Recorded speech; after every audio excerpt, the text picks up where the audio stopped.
بدون شک همه ما دوست داریم بازی‌هایی انجام بدیم و هیچ پولی هم براشون پرداخت نکنیم و توی همچین شرایطی حالا چه پول نداشته باشیم چه دوست داشته باشیم بازی‌هایی که اصلا پول نیستن رو بازی کنیم یا پولمون رو بخوایم پس‌انداز کنیم. تو اینجور مواقع حتما هممون میریم سراغ بازی‌های رایگان. امروز تو این ویدیو میخوام 10 تا از بهترین بازی رایگان رو بهتون معرفی کنم. شماره 1 بازی فورتنایت. امکان نداره لیستی از بهترین بازی‌های رایگان شما دیده باشین و فورتنایت توشون ندرخشه. فورتنایت یکی از بهترین بازی‌های رایگان است که برای هم کنسول و هم پی سی ها وجود داره.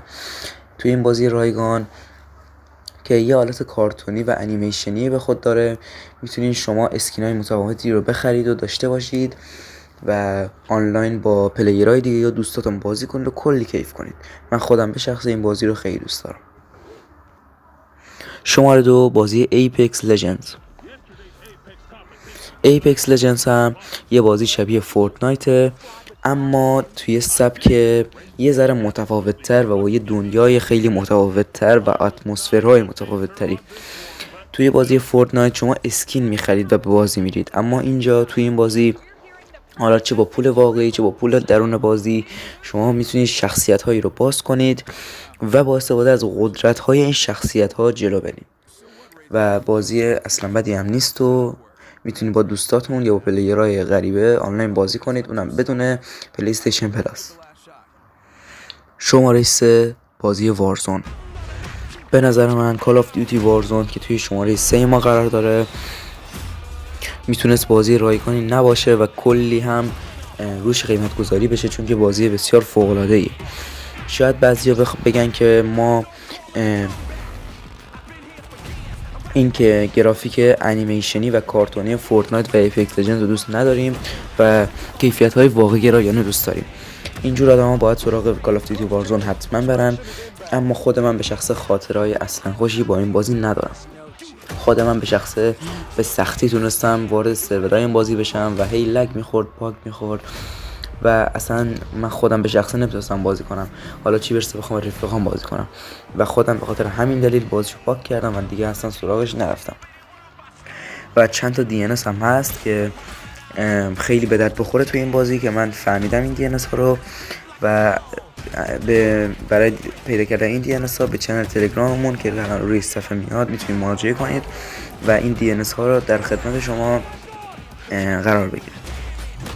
و یکی دیگه از دلایلی که من این بازی رو پاک کردم این بود که هر چند وقت یه بار کلی خود بازی حدود 100 گیگه و هر چند وقت یه بار کلی آپدیت هم میده که برای من به شخصی که یک ایرانی ام و توی ایران زندگی میکنم خیلی سخت بود این وضعیت و نمیتونستم این وضعیت تحمل کنم، ولی در کل بازی خوبیه و طرفدارهای زیادی رو به خودش جذب کرده.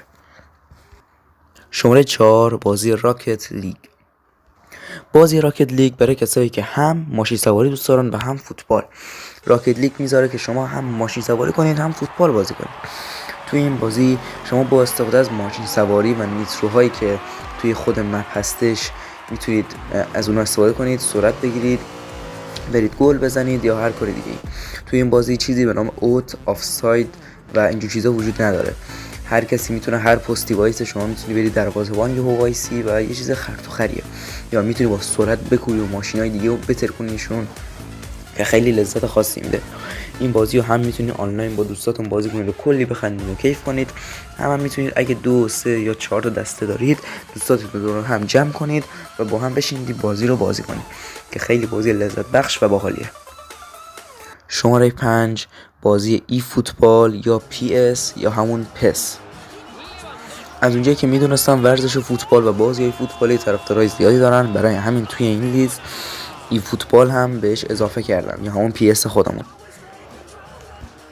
دیگه بعید بدونم توضیحات خیلی زیادی نیاز باشه که بدم درباره این بازی. یک بازی فوتبالی خیلی خفن و باحال که میتونید آنلاین بازی کنید یا حتی اگه 2، 3، 4 تا دسته داری هم دور هم بشینید بازی کنید و کلی کیف کنید. در کل بازی خوب و باحالیه و خلاصه لذت بخشه دیگه. بازی بیشتری نیاز نیست بدم چون دیگه هممون حداقل یک بار فوتبال بازی کردیم. و شماره 6 بازی براول هالا. بازی براول هالا یه بازیه که با کاراکترهای کوچولو و گول مگولی خودش خیلی به شهرت رسیده و مشهور شده. بازی اصلا بدی نیست، خیلی خیلی خیلی حجم پایینی داره و برای مواقعی که شما دلتون یه بازی میخواد ولی از اون طرف هم پول ندارید هم اینترنت ندارید، میتونید برید این بازی رو خیلی راحت با اینترنت موبایلتون دانلود کنید، چون که حجم بسیار کمی داره و بازی کنید و لذت ببرید. این بازی بخش آنلاین داره و بخش این که مثلا 2 تا 4 تا دسته داشته باشید دور هم بشینید روی کنسول بازی کنید هم داره. بازی خیلی خیلی باحالیه و خیلی هم خنده‌دار و کلی میخندید، مخصوصا اگه کنار هم یا آنلاین با هم بازی کنید. شماره 7 بازی فال گایز. فال گایز هم یکی از اون بازی‌هایی که شبیه بازی براولهالا، کاراکترهای کوچیک و گول‌مگولی و باحالی داره. خیلی هم بازی معروف و باحالیه، قبلا خیلی معروف‌تر بود ولی الان هم خیلی میچسبه و حال میده. اما توی فال گایز شما به جای اینکه همدیگه رو بزنید و بجنگید، باید یک مسیری رو توی مپ‌های مختلف طی کنید و هر کی هم که توی هر مرحله چند نفر حذف میشن تا آخر یک نفر برنده میشه. بازی خیلی باحالیه، توش کلی اسکین و این چیزای خفن هم داره. نمیتونید روی یک کنسول چند نفر رو بازی کنید، اما میتونید آنلاین بازی کنید بدون پلی استیشن پلاس.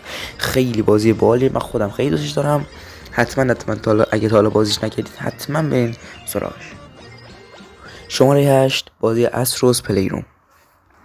از اونجایی که میدونستم حداقل یه دونه PS5 پلیر هم توی این ویدیو ممکنه این ویدیو رو نگاه کنه، برای همین بازی استروس پلیروم رو گذاشتم که یک بازی رایگانه که یه جورایی نسخه کوچیک‌تر از بازی استروباته که چند وقت پیش منتشر شد و کلی هم ترکوند و نمیدونم گیم آورد اینها رو ترکوند.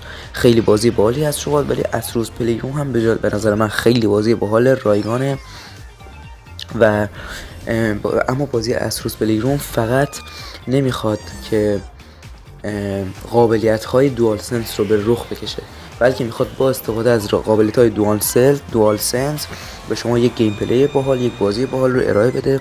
اگه بازی نکردید حتما برید سراغش، خیلی بازی باحالیه، خیلی هم کیف میده. آنلاین و اینا نیست اما خیلی باحاله، حتما برید سراغش اگه PS5 پلیری. شماره 9 یکی از استثناءات ما توی این لیسته. برای شماره 9 من در واقع هیچ بازی رو در نظر نگرفتم و فقط بازی‌های دمو رو در نظر گرفتم یا تریال. توی اینجور بازی‌ها مثلا مثلا دارم میگم فارکرای 6 میاد مثلا تو بازار و خیلی قیمت زیادی داره. حالا من الان نمیدونم فارکرای 6 چنده، قیمت زیادی داره یا کم، ولی به فرض میگیم فارکرای 6 اومده و قیمت زیادی داره. شما با خودتون میگین خب من میخوام برم این فارکرای 6 رو بازی کنم، ولی با خودتون میگین شاید من این همه پول بدم و این بازی رو از این بازی خوشم نیاد. اینجور اوقات شما میتونید برید بازیایی که تریال یا دمو دارن رو دانلود کنید. مثلا میرین توی لیست دانلودهای بازی رایگان و دموی بازی فارکرای 6 رو دانلود میکنید یا تریالش رو. بعد که میرین توش تا حدی از گیم پلی و اینا رو میبینید و حدود 1 ساعت هم بازی میکنید این بازی رو. مثلا فارکرای 6 رو حدود 1 ساعت فارکرای 6 رو بازی میکنید. بعد حالا دیگه بستگی به خودتون داره که اون موقع متوجه میشین که فارکرای 6 رو دوست دارید یا ندارید، میرین سراغش، پول واقعی میدین براش، میخریدش یا نه. این شماره 9 من درسته که بازی قرار ندادم، ولی به نظر من بازی‌های دمو خیلی بازی خوبی هن و اصلا اینطوری نیست که شما بگیرینش رو بدین تمامش کنین، نه، فقط برای اینه که اگه مطمئن نیستین یه بازی خوشتون میاد میتونین دانلود کنین بازی دموش رو اگه بود و بعد اگه خوشتون اومد برین بازی رو بگیرید، به همین سادگی. و شماره 10 که شماره آخرمونه، بازی وارفریم. چقدر دروغ بگم، راستش من خودم بازی وارفریم رو تا حالا بازی نکردم و چیزی هم دربارش نمیدونم، اما تا حدودی که تحقیق کردم شنیدم که بازی باحالیه و به خاطر گیم پلی سریع و جهان و شخصیت پردازیش معروف شده. حقیقتا من خودم اطلاعات زیادی در این بازی ندارم، اما این بود از لیست 10 تا برتر بهترین بازی‌های رایگان برای حالا چه کنسول چه پی سی. و اگه از این ویدیو خوشتون اومد ویدیو رو لایک کنید و حتما اگه میشه دوست داشتید ویدیوهای منو کانال منو سابسکرایب کنید و اگه دوست داشتید کامنت بذارید که ویدیوی بعدیمون چی باشه. توی کانالم که الان میاد روی صفحه لطفا جوین شین اگه میشه، چون خلاصه فعالیت هم میکنم توی کانال تلگرام. خلاصه مرسی که از این ویدیو دیدید. تا ویدیو بعدی، خدا نگهدار.